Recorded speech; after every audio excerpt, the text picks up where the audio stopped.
afternoon and welcome. I'm John Coatsworth, Provost of the University. It's my great pleasure to welcome you to the World Leaders Forum. This event is co-sponsored by the Advanced Consortium on Cooperation, Conflict, and Complexity of the Earth Institute. Both centers are committed to studying and addressing some of the world's most important and intractable problems, including conflict resolution, poverty, and sustainable development. We are honored to have Nobel Peace Prize laureate Leymah Gbowee with us today. She and the women of Liberia have been celebrated around the world for their use of nonviolent protest to help end the brutal civil war that ravaged their country for more than a decade. Ms. Gbowee was just 17 when war broke out in Liberia in 1989. For 14 years, government forces and rebel factions jockeyed for power, waging violent campaigns that killed hundreds of thousands of people and decimated the country. The most vulnerable suffered disproportionately. Violence against women was commonplace, and child soldiers all too familiar. That these forces of brutality and tyranny could be banished through peaceful means is simply extraordinary. Equally remarkable is that Leymah Gbowee and her compatriots envisioned this possibility, remained committed to it, and succeeded in making it a reality. After years of enduring unspeakable acts of violence, Ms. Gbowee and the women of Liberia resolved that they would fight for peace. Dressed in white, they took to the streets day after day, month after month, and called for an end to the bloodshed. When negotiations to bring peace to Liberia finally began in Ghana in 2003, Ms. Gbowee and her army of women in white were present, staging a sit-in to force the warring factions to find common ground. The efforts of Ms. Gbowee and these extraordinary women helped to produce a peace settlement. The evils of President Charles Taylor and the election and re-election of Ellen Johnson Sirleaf, Africa's first female president. As you would expect, Ms. Gbowee and her women in white were there for elections, serving as monitors and making sure that women were actively involved in the electoral process. In 2011, the Nobel Committee celebrated these historic achievements by awarding the Peace Prize to Ms. Gbowee and President Johnson Sirleaf, along with female Yemeni activist Tawakkul Karman. The committee lauded Ms. Gbowee for mobilizing and organizing, quote, women across ethnic and religious dividing lines to bring an end to the long war in Liberia and to ensure women's participation in elections. This past September, President Johnson Sirleaf addressed a similar gathering here in Low Library. These Liberian leaders are part of a distinguished group of women who have enriched Colombia's World Leaders Forum and enlightened us with their insight. Notable examples include Burmese opposition leader Aung San Suu Kyi, who sacrificed her personal freedom to fight for her nation's democratic future, and former Chilean President Michelle Bachelet, who traveled the unlikely journey from being a victim of Augusto Pinochet's regime to its eventual successor. Each of these leaders helped to bring dignity and human rights to their societies, supporting freedom and democratic participation where previously there had been dictatorship.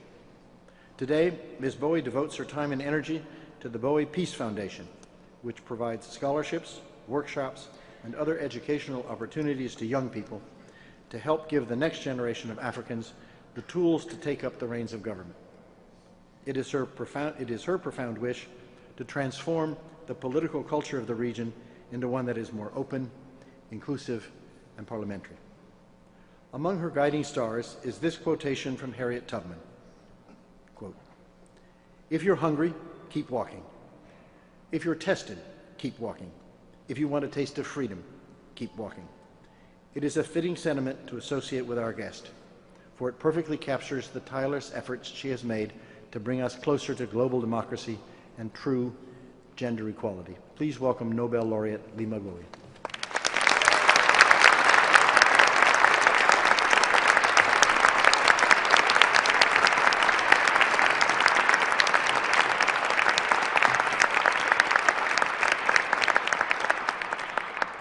Sometimes it's really amazing to be sitting and hearing them talk about this Pele girl.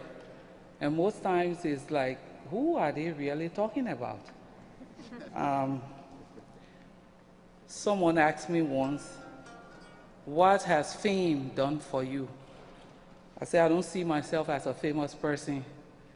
I see myself as a local girl with a global platform. And that's how I would like to be remembered. The local girl with the global platform.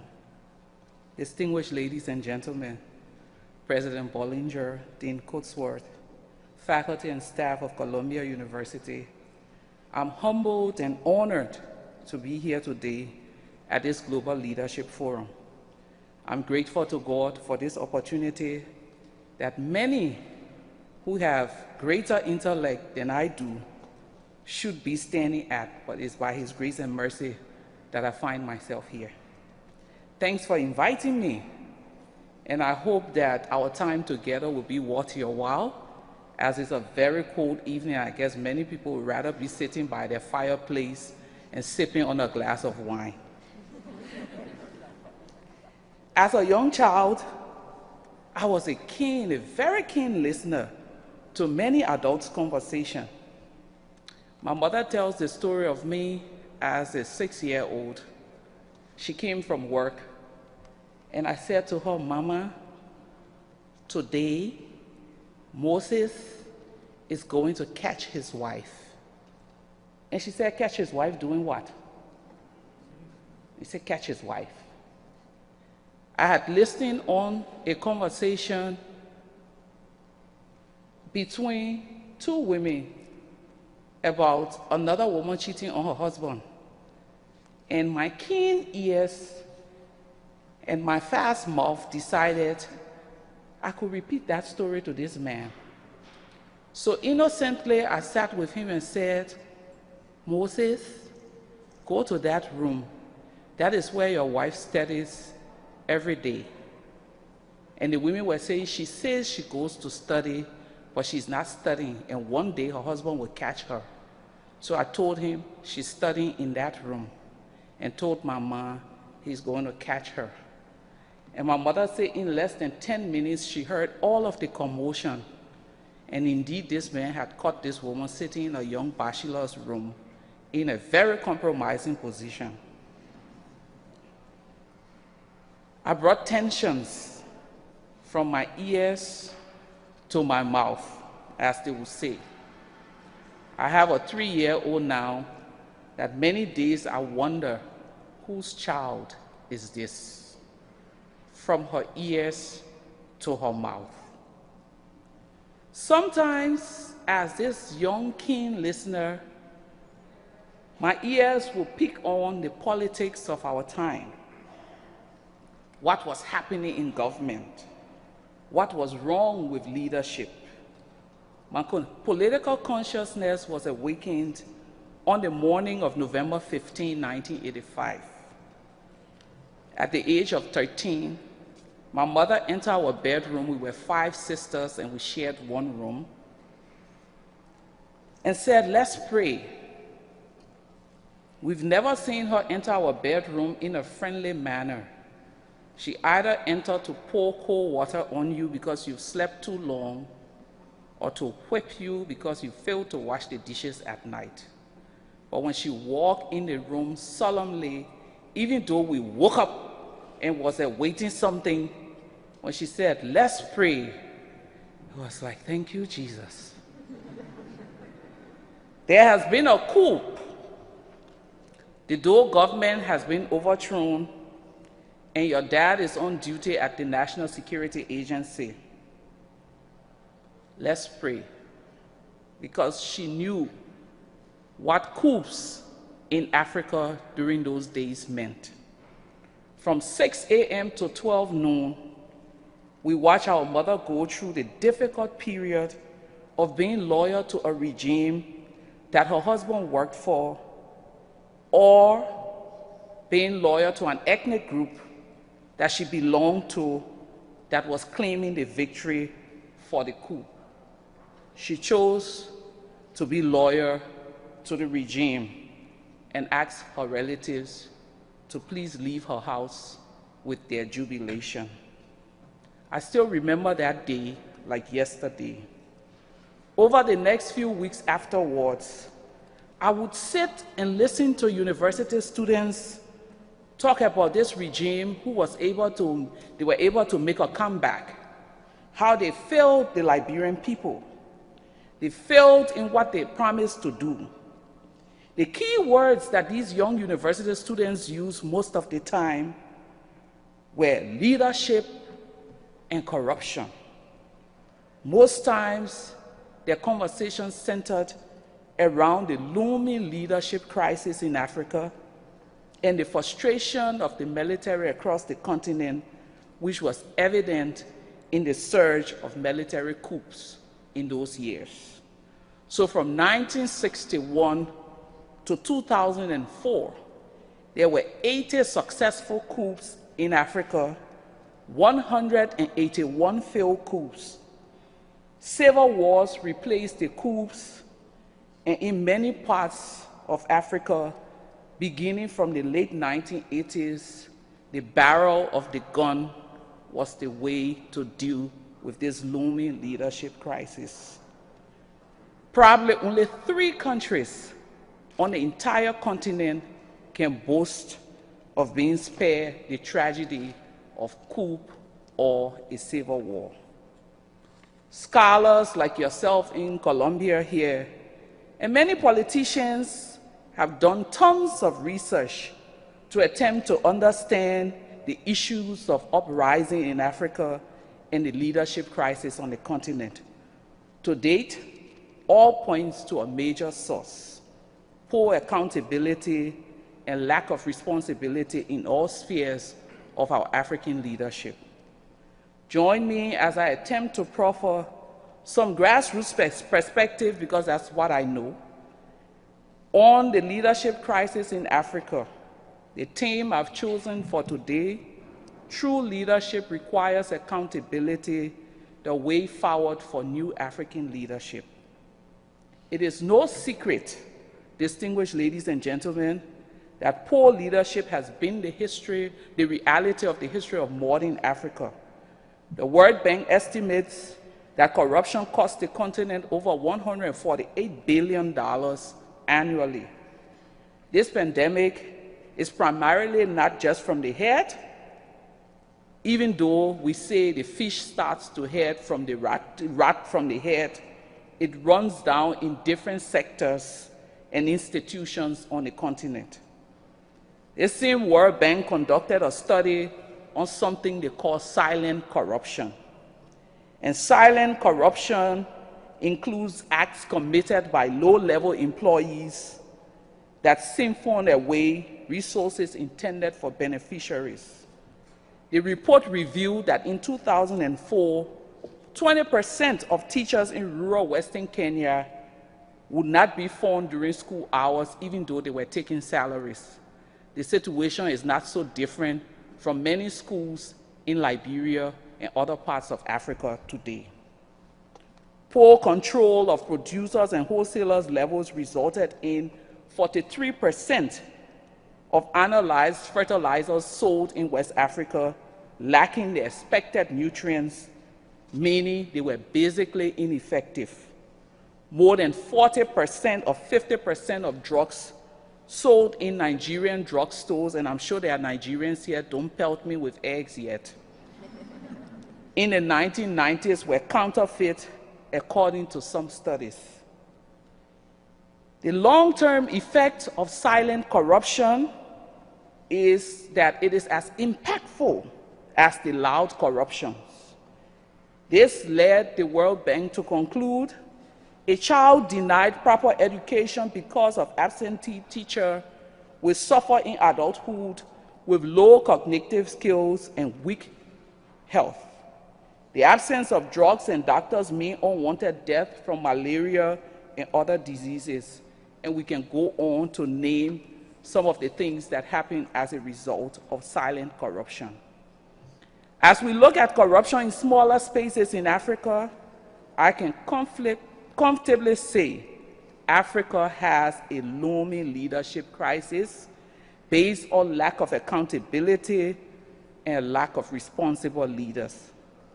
The Mo Ibrahim Foundation has been unable to award $5 million and $200,000 annually to a past president of Africa every year.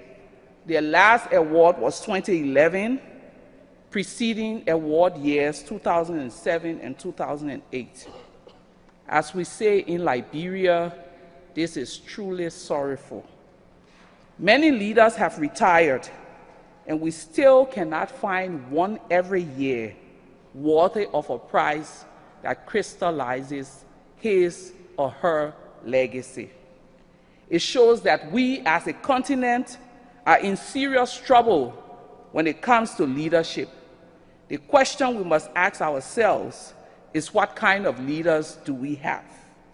The answer is simple. Many of our leaders, past and present, are described very well by an article written by Craig and Michael Berger. And I say in quote, leaders are autocratic, egotistical, with spending habits as big as their flamboyant personalities, unquote. Many of them cling on to power with their lives, often aided by powers in the West. These leaders have personalized their nations, using its wealth for as their family heritage, placing sons and daughters in key positions where the wealth of the nation is concentrated. Today, we have children of African presidents whose parents have been in power for decades, lauded as Africa's first billionaire, many owning properties worth millions of dollars, cars that they may never drive, holding on to money that their forefathers never imagined they would own. The question that comes to one's mind is, how much work have these young people done to claim such wealth? They own properties worth millions, yet in their official capacities, they earn just a few $1,000s. Beyond the use of the continent's wealth to enrich themselves and their children, you see that same wealth being used to perpetuate their stay in power. Rigging elections, buying off election commissions is the order of the day. It is downright pathetic when observing many of these leaders in Africa. You hear statements like, I left a lucrative job in Europe and America to answer to the call to serve my people. The question that comes to mind, how are you serving or helping your people? Is it by refusing to invest in quality education, as it is the way or your strategy of keeping poor kids out of the corridors of power? Is it by refusing to adequately support health care? These are many questions that come to mind. Africa is one of the wealthiest, if not the wealthiest continent on the face of this earth. If not, again, the wealthiest. Sadly, it is one of the poorest due to bad governance, corruption, and lack of accountability. There's an abundance of diamond, gold, rubber, timber, iron ore, quite recently in many parts of West Africa, oil. But today, our people still languish in poverty, haunted by diseases long eradicated in the West decades ago. Whilst the birth rates in the West, whilst maternal mortality in the West have descended, Africa is still trying to grapple with problems of maternal and infant mortality. Our youth population that should benefit is now being classified as the biggest threat to our security due to our leaders on the continent's inability to provide jobs and opportunities for them. I was reading an article quite recently, the New African magazine, Very interesting article, interview with the former president of Nigeria, Olusegun Obasanjo. And in that interview, he was asked what the biggest challenge facing Africa today that is preventing Africa from competing with others in the world. His response, and I quote, "Africa's drawback is infrastructure, transport, water, power, and communications," unquote. When further quizzed on the infrastructure gap and its relationship to the quality of leadership, he responded, again, and I quote, "It is not the quality of leadership, it is the resources. Africa lacks resources." Really? Am I living on a different continent? Really? Resources? He added, "Europe and America are light years ahead of us in comparison." But he finally admitted, "I would be the first to admit that our leaders could have achieved more than they have," unquote. Angola, for example, has a population of 18 million people, one of the largest oil producers in the world, ranks 148 out of 187. It remains one of the most unequal societies in the world. They rank 157 out of 76 on the Corruption Perception Index. So where is the hope? Where is the hope? The obvious answer is the youth of Africa. They are the hope. However, we have an African proverb that says, and I quote, "In order to braid a new sleeping mat, you must observe the old one," unquote. If this saying is true, and given the caliber of leadership we have, one will conclude Africa is doomed. But I still think and firmly believe that all is not lost.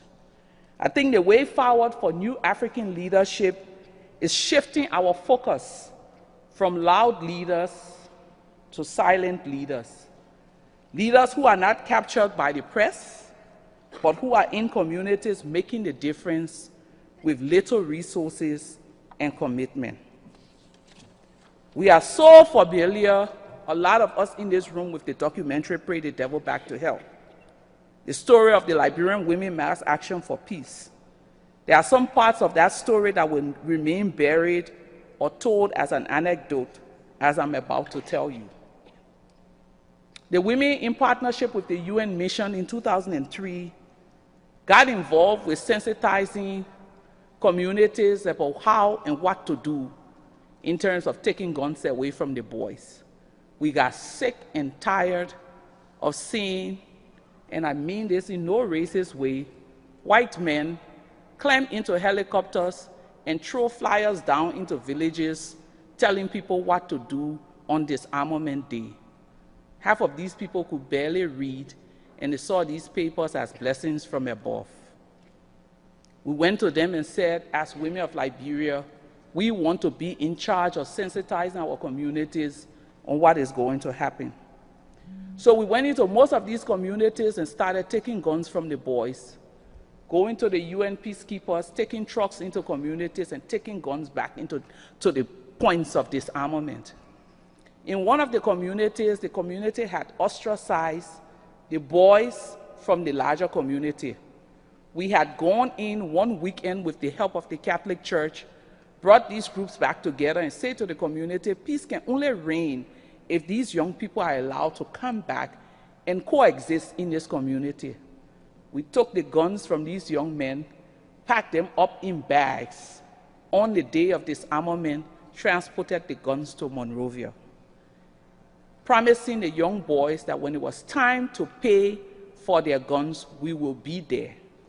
Went to the UN and said, as we've given you these guns, these are the listing of the young men, please give their money. 2 weeks into payment, Some of the women came down from that community and said to me, "Boss lady, we have trouble." The boys had taken hostage several of the women, demanding their money because 2 weeks had passed. We decided we will find a number of us and confront the powers that be. So we took on to the streets, went to the presidency, and they went up to Chairman Bryant, who I understand had been here before to speak at this forum, and said to him, "Mr. Chairman, the women are down there." Without thinking twice, he came down because sometimes he acted very emotional. "Leymah, I'm sick and tired of you and your women. Get out of here." Say, "Chairman Bryant, I'm sick and tired of you and the UN. We are going nowhere." "Leymah, I am warning you for the last time. I will ask the peacekeepers to eject you. Chairman Bryant, when they are ejecting me, you are going with me." Wow. So this is serious. Tell me, what do you want? So the letter that had been written by the fighters, we gave it to him.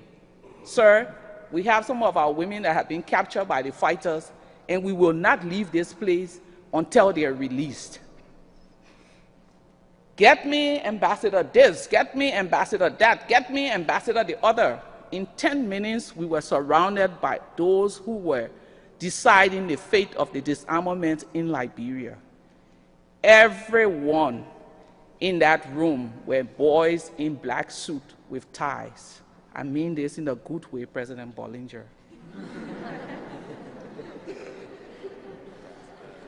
They sat across the table, and Chairman Bryant had earlier told us, "I do not believe you all. I have been fully and duly briefed that the payment commenced and we owe no fighter." Chairman Bryant, the payment has not commenced yet. Leymah, be quiet. I still insist the payment has not commenced because then my women will not be in captivity. Be quiet. So as these boys in black suits sat around the table, us girls in white hair ties sat too. And the question Chairman Bryant posed was, when did the payment start in Gbowee mines? And everyone started looking at each other. I asked again, when did the payment start in Gbowee mines? And they said, "Sir, we haven't paid anyone yet." By that time, in the typical Liberian scenario, we would say our wings grew. So we were ready to demand on behalf of the people. What was amazing was that the boys in their letter had said, "We would take the head of the disarmament commission or else they will kill one of the women." Once it had been established that he had not paid, he said, "I'm going to send my staff to go and release the women." And we said, "Sir, you are going." He said, No, I have a meeting here. I have a meeting, Chairman Bryant. We will not leave this place until you order this man to accompany us to release our women." And Chairman Bryant said to him, "You have to go." As we were leaving the hall, he tried to negotiate. "I can give you all something, something small for you to buy your soft drink. If you just allow my staff to go with you, $1,000 can solve a lot of problems for you women, sir. We don't need your money. We are going." "Why are you people trying to do this? Do you know I have family and I could die in the process? I mean, something small I could give to you women because I know times are hard." "Sir, you are going." At the end of the day, he accompanied the women. Our women were freed. But what is important to note was that the payment of the combatants commenced. We were able to solve some of the critical issues of security by our insistence and our persistence. If we had agreed for $1,000, to solve some of our problems, we don't know where the peace would have been in Liberia. I can go on giving you stories of women in different communities who are sacrificing, women and men who are the silent leaders. It is important for us to begin to showcase the efforts of these people. People in communities that are changing the psyche of African leadership. That psyche that says leaders are to be served instead of serving their people. Leaders must get all at the expense of the poor.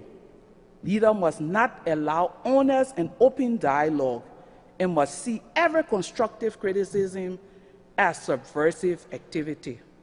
We need to change the psyche of the leadership on our continent. Our continent has been on fire many times because of the circle of violence.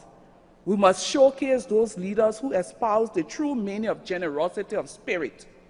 Someone like Mandela, who came out of prison not bitter, because whilst in prison, he said, "You can take my freedom, but I will never allow you to take my heart and my mind." Leaders who would encourage open and honest dialogue, leaders who will change the status quo of suppression and oppression to open democracy. It is important for us to showcase those leaders who see their role as mending fences and building bridges instead of perpetuating the old order of ethnic division and social class system.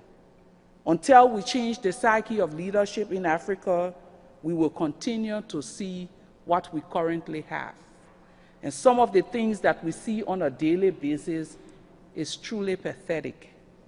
I vote in a community where I grew up.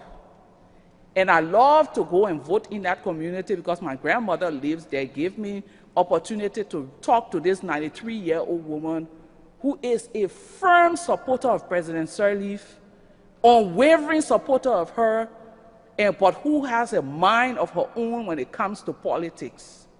A few days ago, another old lady who's 85 called me whilst I was in Accra and said, "Today, our representative, after 1 year, 6 months of being in office, finally came into our constituency. What did he come to do? To ask the people what their problems were. He had been on his agriculture break in the US. 2 days to the end of his agriculture break, he came to the community. I want to know what your problem is." And then I asked her, "So, what did you all do? Was there a town hall meeting?" She said, "Child, I have never seen anything like this. He came with a brass band, playing through the community. Boom, boom, boom, boom, boom, boom, boom, boom, boom.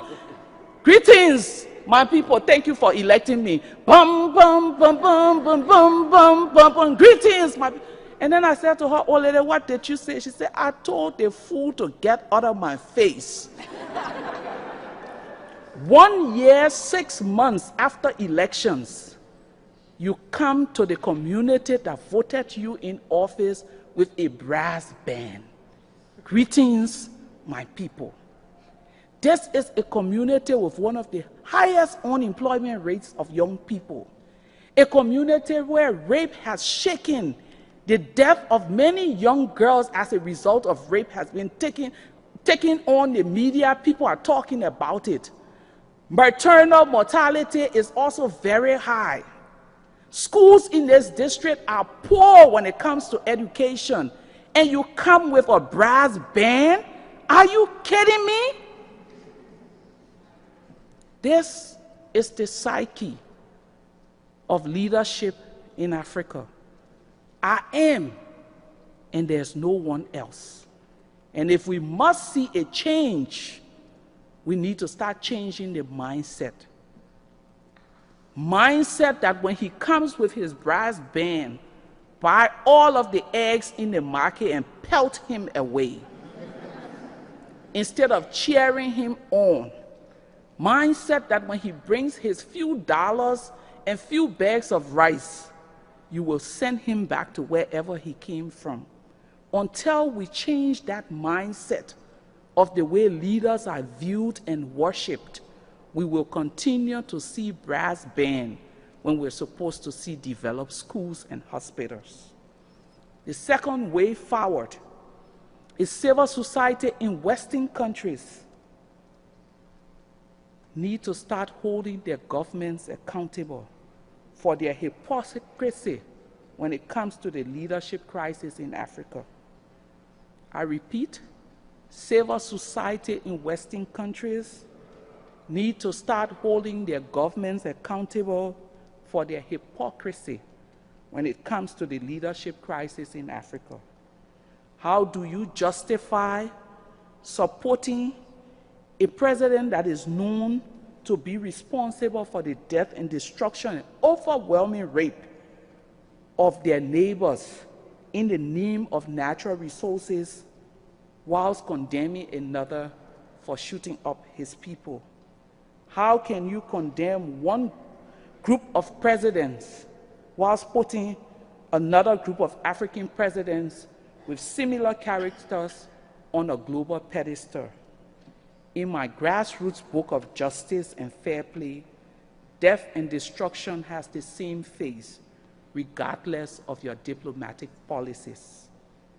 Africa alone cannot solve the leadership crisis Africa faces, unfortunately.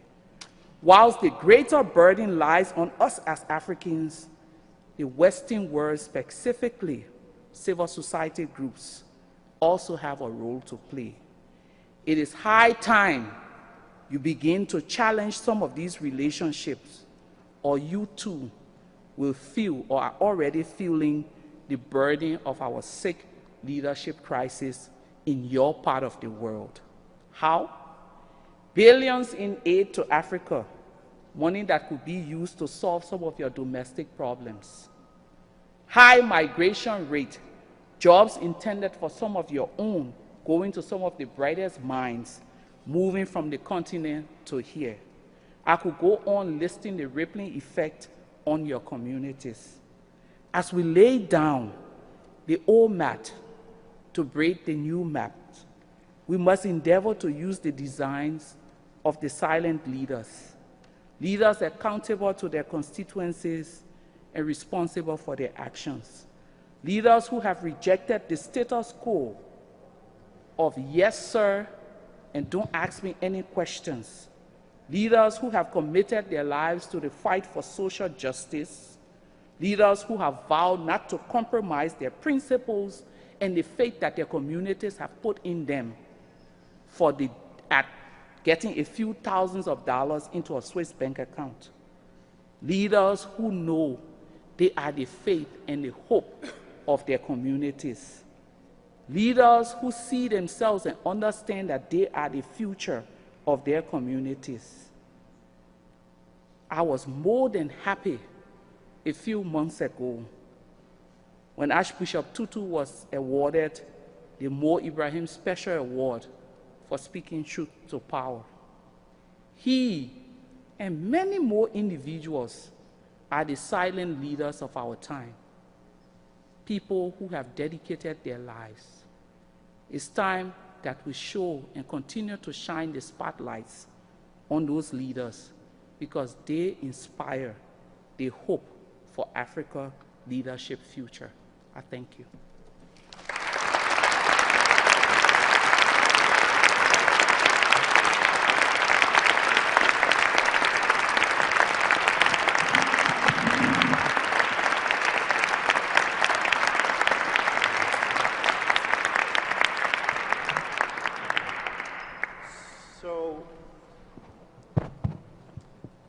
Ms. Gbowee, thank you so much. We celebrate your courage and audacity as one of our not-so-silent leaders.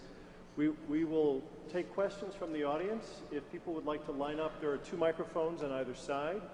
And Ms. Gbowee would be happy to take your questions. So please come up if you have questions. And I'll begin with one. Leymah, you have done, since your work in Liberia, your work continues there, but since your early work in Liberia, you have really reached out around the world to women in conflict zones everywhere. I know you've been into Sri Lanka, you may go to Myanmar, Burma this summer, but you mostly worked with the film, Pray the Devil Back to Hell, as a stimulus to speak to women there. Can you speak a little bit about what you've learned in sharing your experiences from Liberia elsewhere around the globe? Well, what I've learned as I move from one community to the other is that the Liberian women's story is a global story. What happened for us is that we were able to get a group of filmmakers who were interested in what we had done to put out the work. But the story of the women of Liberia is the story of the women of Sri Lanka, the story of the women of Nigeria, Uganda, even the DR Congo. A few years back, I was in the Congo, and I could just see myself in some of the younger women and see some of the older women that I've worked with in some of those women. Even when the media report is damning, in most cases, you still go into these communities and see women who are making a difference, one group at a time. They never just lay down and die. I worked with women in the Congo who had been raped repeatedly, but still see their activism as the hope of their community. I encountered a group of women whilst in the Congo who had been run over by a truck as they went to protest at the presidential palace. With cane and crutches, they still continue to do the work that they do. Because you see, what we do every day as activists in Africa is not a day's job, it's a way of life. It is the insurance policy that will see our young ones live beyond 30, live beyond 15, live beyond 20. So there is no time out, there's no vacation, there's no clocking in and clocking out, and there's no giving up. So even after a horrific experience, you still have to get up, brush the dust off yourself, and start moving forward. Because if you don't do it, there's no one who's going to do it for you. That's one. Two, once you step into that space as an activist on a continent that there's so much hopelessness, you become the hope for your community. And if you step back in the shadows, you dampen the hope of a lot of people. Thank you. I see that there are some questions, so I'll start over here. If you could just say your name and if you're affiliated with Columbia, which school, and then ask your question. Okay, thank you very much. My name is Adriano. I'm a freshman in the college.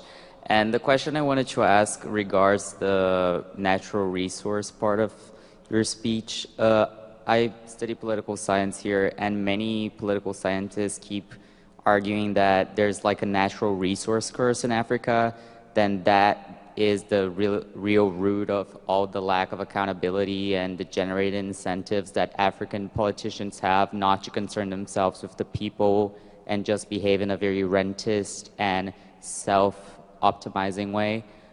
Based on your experience dealing with African politics and with African politicians, what do you think is the empirical evidence that we have on this claim that in the end it's a natural resource curse that is just degenerating the incentives of the leadership in Africa? Spoken like a true freshman at Columbia. Theoretical, empirical, all of those things. I will respond to you in the typical Liberian way. My child. The empirical evidence is when children cannot live past 5. When hospitals are in dire need of X-ray machines and EKG machines, whilst government officials drive in $300,000 cars.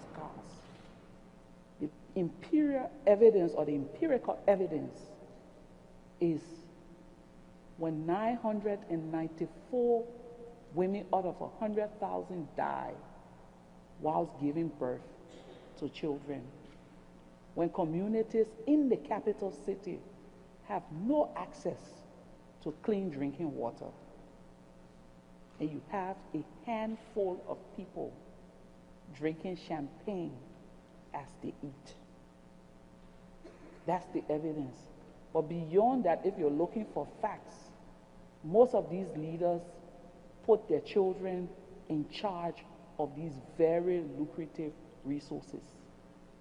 They are the ones managing either the oil wealth or their cousins or their relatives or people who are 100% loyal to them. Information coming out about these resources are most often sketchy, and the public is left in the dark. No one will ever know what the diamond industry in most countries in Africa is worth. The oil industry, what it's worth, you will never know because the information will be sketchy and confusing. Those are the evidence. But if you're really looking for the real evidence, walk into my part of the world and look in the eyes of young men your age. Hopelessness is there. That's the evidence. Go ahead. First of all, I would like to say that I'm highly honored to ask questions at this event. My name is Sarah Lee, and I'm a junior in high school in Tenafly High School in New Jersey.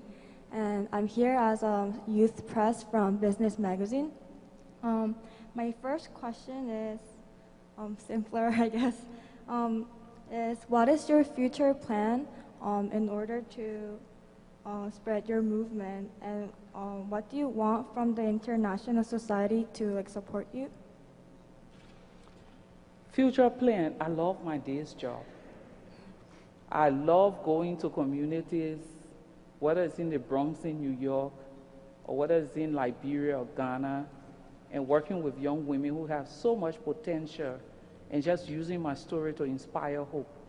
I love that part of my work. I love standing up to people who others are afraid to stand up to. What can the international community do? I love that question every time I come to the US. Because people tend to think that we should always say, I need resources to do this. I'll tell you first, I think it's high time women in this part of the world revive their movement. It's high time that they raise their voices against the critical gun crisis that is affecting this country. I will say it because I have 4 of my 6 children going to school here. And this past Christmas, we'll sit and talk about what to do if you had a Newtown scenario in your school. And it's a difficult conversation to have with your children. I know there are a lot of women doing great work in this country, but what we outside would like to see people in this part of the world do is raise their voices louder. Because you see, the world takes cue from America. If women's rights in this country are not respected, who is your president to query our president if he's not doing his job here? Thank you. So work home and make my work easier back home. Okay, let's take another question here. Yes. Hello. My name is Daniel Lee. I'm from Tenafly. Sorry, one more time. What's your name? Yes, my name is Daniel Lee. I'm a youth correspondent from Business Magazine as well. I'm attending Tenafly High School in New Jersey. I have one question for you. In regards to current issue, do you see any event or any movement happening in Africa in regards to leadership through your movement? Well, I think beyond my movement, there is a whole new generation of young people in Africa that will frighten you with some of the things they do and say.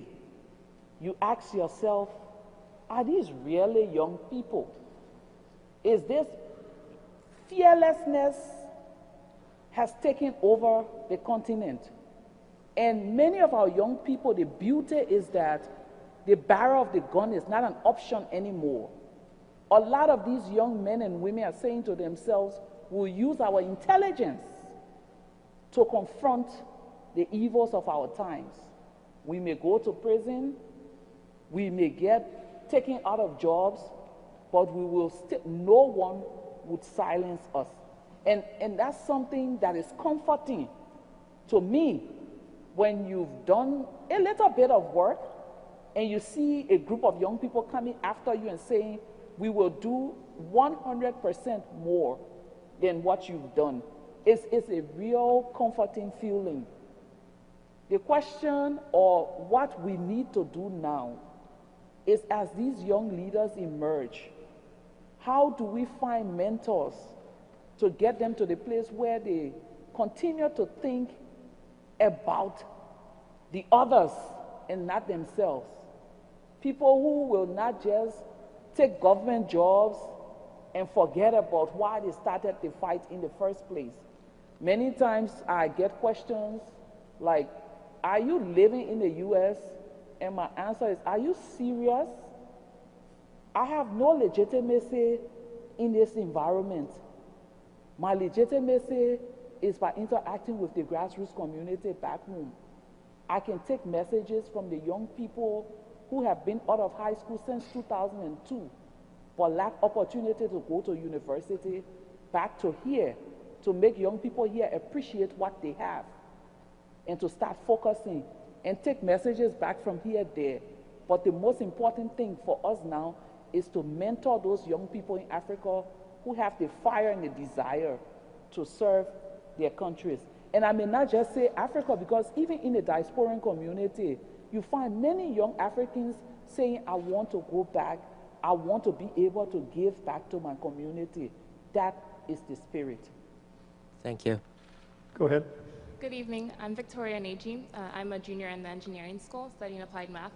And my question is actually related to your last point, because I was born in Nigeria and I came here when I was about 5. And so I'm interested in returning after receiving my education and working here. But I was wondering, how do you feel like students like me who have lived here for a lot of their education, how do you feel like we would fit in if we were to return back to our home country and to try to do something? How can we start working within the community there and be able to do something? Even as you go to school here, please, please, please, do not adopt the mentality that we're going back to save them. Look at me. Even with your Columbia education, can you save me? Honestly. Save you from? Anything. Because that is the mentality. You will go back to save those poor African people. Child, don't try it when you go to Nigeria. Go with an attitude of wanting to learn, wanting to serve, and not that I've lived in New York and I come back with a Columbia education. You will come running back to the US.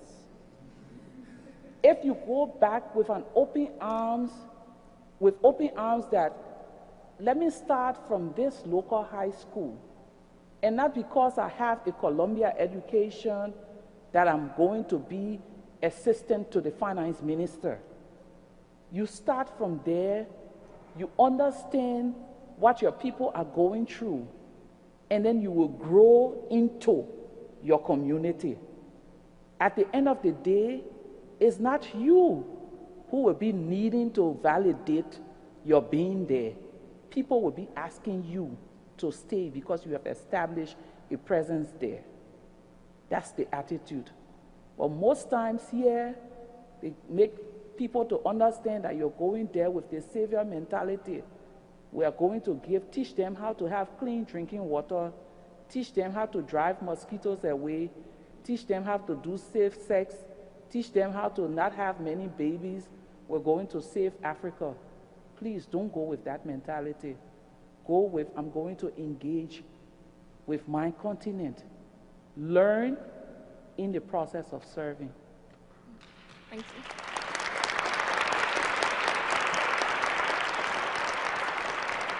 Go ahead, next. She just stole my question. Okay. I think the issue is sorry, my name is Iris. I'm studying negotiation and conflict resolution. For me, I think what are the main challenges for women in peace, women who want to work in peace, especially in Africa and other developing countries? What are the main challenges of peace, promoting peace, and how can we overcome them? What are the main challenges? Well, one of the things I've seen in my life as I've done this work is that when you come into the field, they discount whatever intellect you think you have. The field is loaded with men who have been there before you. So your first challenge is to establish yourself as a force to reckon with. That's the first challenge. Don't go there thinking that people will do you favors. Go and learn. I tell most of the women who say, I want to do this work, because the field of peace building is evolving. Books come out every day. Don't sit down and think that you can be quoting some of the theories of peace building or thinking about conflict in the 80s. You have to be able to know your game.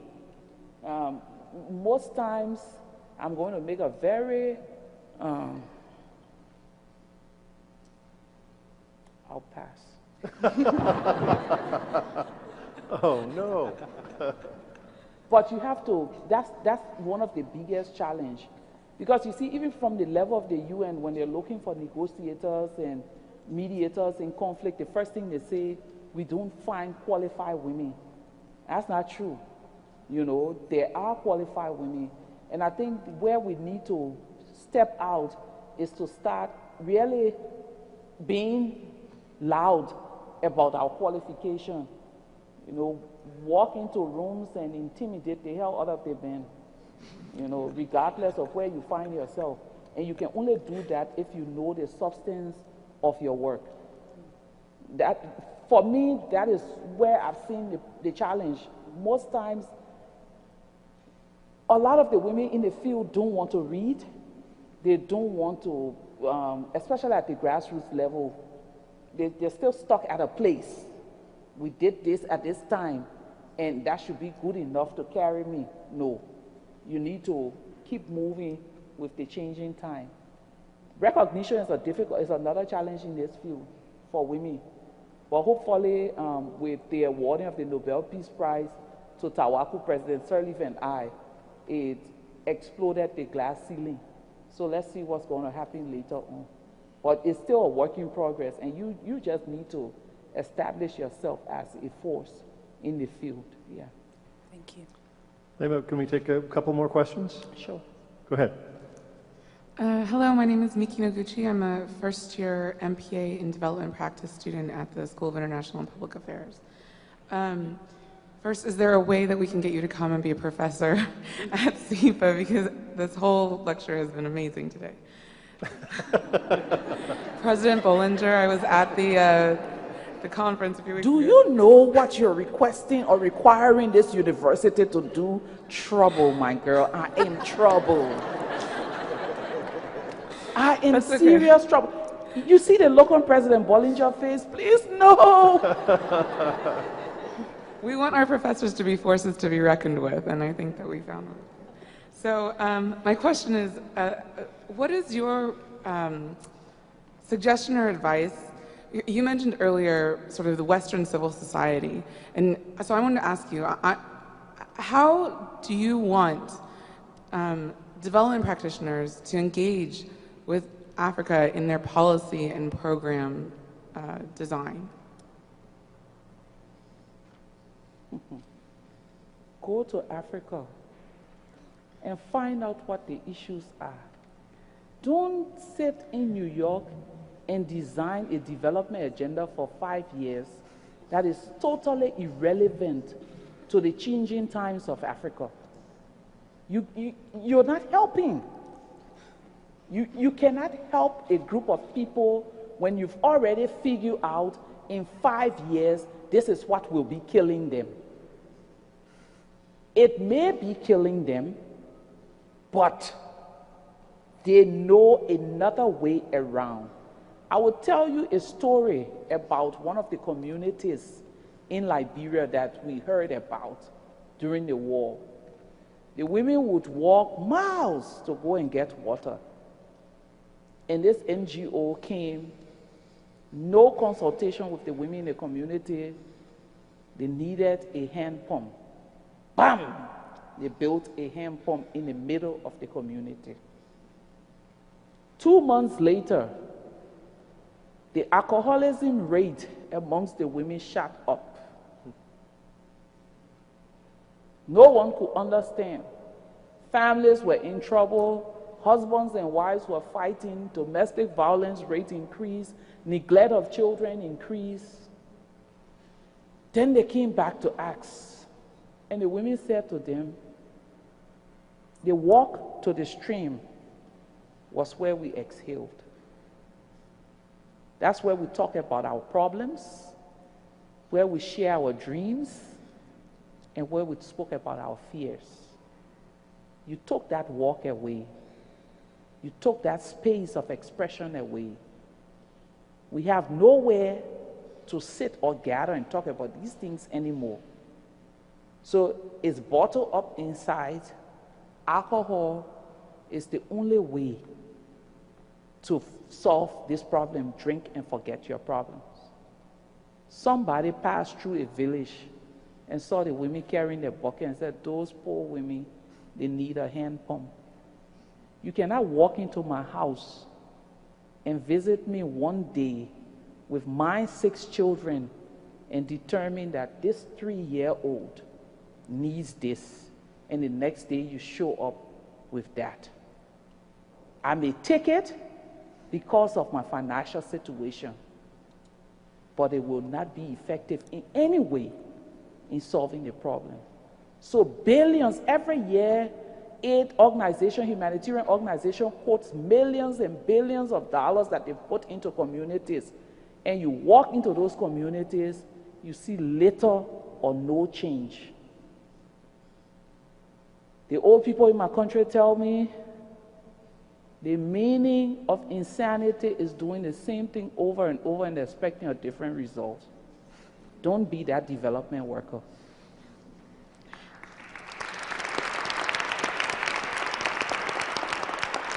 I think we have time for one more question. Go ahead. My name is Rachel, and I work in the medical center. But before that, I worked in the Congo, in DR Congo. And I just want to say that when you won the Nobel Peace Prize, the women who I worked with there, it emboldened them, you know, it really spoke to, I think, women across Africa. And that sounds strange coming from somebody who looks like me, you know, but I went to Africa to see what I could do to help. And I ended up learning so much more, you know, and gaining so much more myself than I felt like I could give back. And so this question is actually coming from those women who I still work with, who are in public health. They run a hospital in North Kivu. And they wanted to ask you, how do you balance it all? I mean, you dedicate your entire life to doing this, but you still have so many other responsibilities. Like, how do you stay sane? How do you, you know, balance so much that you want to do with also making time for yourself? They want some advice on that. Girl, just because I'm looking this good does not mean I'm sane. This is a crazy woman sitting here. You know, I have a security who was a graveyard dweller. They have these young people who sleep in graves in some parts of Africa and Liberia. So I hired him as my security because he kept following me around for many months after the Nobel. And one day I came to work and the stairs leading to the office was dirty, and I said to him, why don't you sweep this place? And he said, it's not part of my terms of reference. I screamed, Jesus, come and save me. And then I said, today I'm going to sack you. And I was screaming and screaming. So another security told him, oh, your boss is so mad. She's going to sack you. And then he said, who, me? Don't you know that woman? She's crazy. She screams all of the time. It means nothing. So I'm like that. But my faith in God carries me daily. And trust me, I've been through a lot lately. But I do not see self. I don't see Leymah as the person. I see what I've set out to do. And giving up is not an option. Because I tell my kids they're in a very good place. You have a mother that you can barely see, but you have a warm bed. You have a mother who communicates by telephone, but she provides for you. It's hard. But I think what would be even harder is to turn my back on all of the problems that I see in the communities and focus on my children. So gradually, they learn that we told God whilst we were in heaven that this is the mother we wanted to go to, we have to adjust. So even my 3-year-old, just before I came on this trip, we spent like 10 days together, and I said, I'll call her Mook. Mook, Daddy and I are going to New York, and she said nothing. 10 minutes later, Mook, Daddy and I are going to New York. You just told me that, so what do you want me to do? I took that as, this is your life, and don't bother me. A few weeks ago, I had a group of girls sit in my office. And that's when my revival again took place, because sometimes it goes down. You know, you get tired, you get exhausted, you ask yourself. And these girls were 30. They cramped into my office. They started a group called Young Women of Substance. In that group, only 13 of them go to university. The rest, they do not go to school. So what they've done as they form this club is that they've established a business. So every year, one more girl will enroll.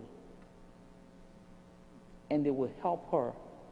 And then the next year, another girl. The hope is that in a few years, at least half of the other girls would be in school. I was sitting in my office and looking at them and saying, are they doing the math? Do they know how long it's going to take to educate all of these 30 girls? Then I met another one who's been out of high school since 2002. And she refused to sleep with the men who will offer her some hope for a college life. So she's never been back to school. Then I met another one who is as bright and wants to be a doctor. Her mother is mentally ill. She's the oldest of 4 children. And she wakes up every morning and sells bread. Then I met another one who and her mother pulls the net as the fishermen bring the fish on shore. And then she sells and goes to school. And I met another one and another one, another one. And then we provided scholarship for all of these girls. It's fulfilling. I see staying away from my children as a little inconvenience as compared to the joy of helping to turn this upside-down world upright again.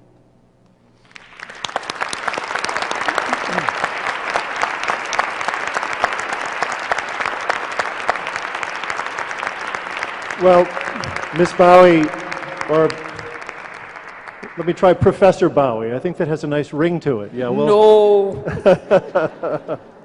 Thank you. I'll come to this place and If you ever allow me in this space, it will be Leymah, and I'll go, what's up? Thank you so much for your time and for your insight and for your courage. You are a moving, profoundly extraordinary leader.